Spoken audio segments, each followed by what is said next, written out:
Hello बच्चों, welcome to Boom Academy. Problem says a parallel plate capacitor of capacitance 90 picofarad is connected to a battery of EMF 20 volt.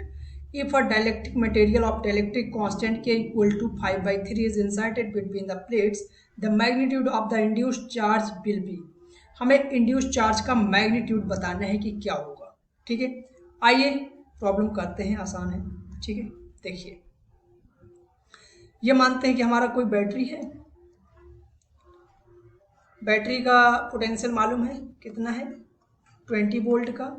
और यहाँ पर एक capacitor लगा हुआ है। कैपेसिटर का कैपेसिटेंस भी हमें गिवन है। ठीक है, कितना है, 90 पिको फैराड, ये कैपेसिटेंस हमें गिवन है। ठीक, आइए इसे करते हैं। और इधर ध्यान दीजिए, अब क्या होता है, इसके बाद ये एक डाइलेक्ट्रिक मटेरियल इंसर्ट करते हैं। ठीक है, जैसे डाइलेक्ट्रिक मटेरियल इंसर्ट करेंगे, इसका डाइलेक्ट्रिक कांस्टेंट बोल देते हैं के। तो हमें बताना है कि इसमें चार्ज कितना इंड्यूस हुआ होगा।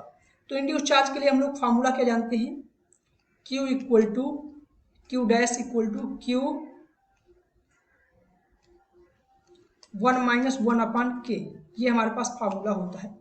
ठीक है, कि इंड्यूस निकालने के लिए बस हमें यहाँ पर जो निकालना है वो मेन हमारे पास क्या है, क्यू निकालना है। क्यू कि चार्ज कितना बैटरी ने इसे दिया होगा। ठीक है, कैपेसिटर को। अगर जैसे हम लोग जानते हैं चार्ज का कैपेसिटेंस ये है, तो जैसे इसमें डाइलेक्ट्रिक आएगा तो इसका कैपेसिटेंस चेंज हो जाएगा। क्या हो जाएगा, सी डैश जो हो जाएगा के टाइम्स सी हो जाएगा। इनिशियल कैपेसिटेंस कितना था, 90 पिको फैराड।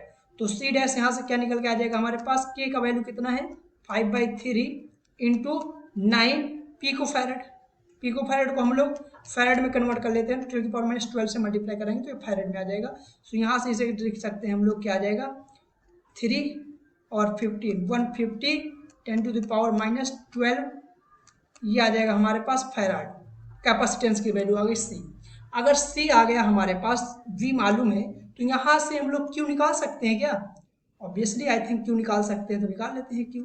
क्या आ जाएगा, क्यू सी बराबर क्या होता है, क्यू अपान वी। यह क्यू बराबर क्या आ जाएगा, सी वी। और सी का वैल्यू कितना है, 150 मल्टीप्लाई सही किया है ना, 15, हाँ 150 इंटू वी का वैल्यू कितना आ जाएगा, 20 और 10⁻12।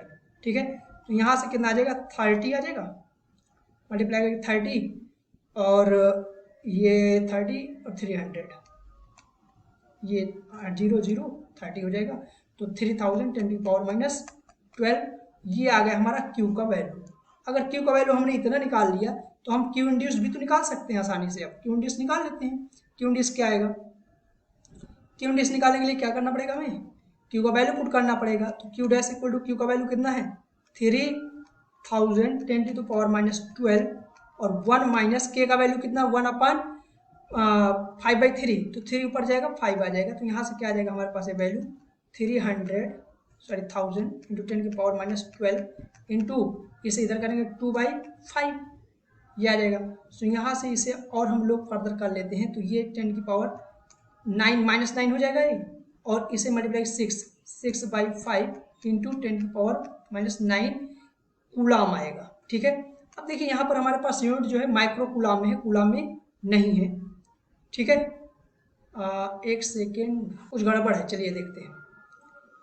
ये हमारे पास इसे सॉल्व करेंगे, कितना आ जाएगा, 1.2 नैनो कूलाम में आ जाएगा ये आंसर। क्यू डैश का वैल्यू कितना आ जाएगा, 1.2 नैनो कूलाम, ये आ रहा है हमारे पास आंसर। बट ये इसमें माइक्रो कूलाम में गिवन है, इसमें ईरर है बेटा, ये ईरर है, ये नैनो कूलाम आप करिएगा, ईरर है इसमें। ठीक है, क्वेश्चन में ही ईरर है, ये बुक वाले ऐसे छाप देते हैं। ठीक है, कोई नहीं, हमारा जो ऑप्शन आ रहा है वो कितना आ रहा है, 1.2 नैनो कूलाम। ठीक, so B part is the correct answer. I hope ये आपको समझ में आया होगा। अगर समझ में आता है तो शेयर करना मत भूलें, अपने फ्रेंड्स को भी बताएं। Thank you.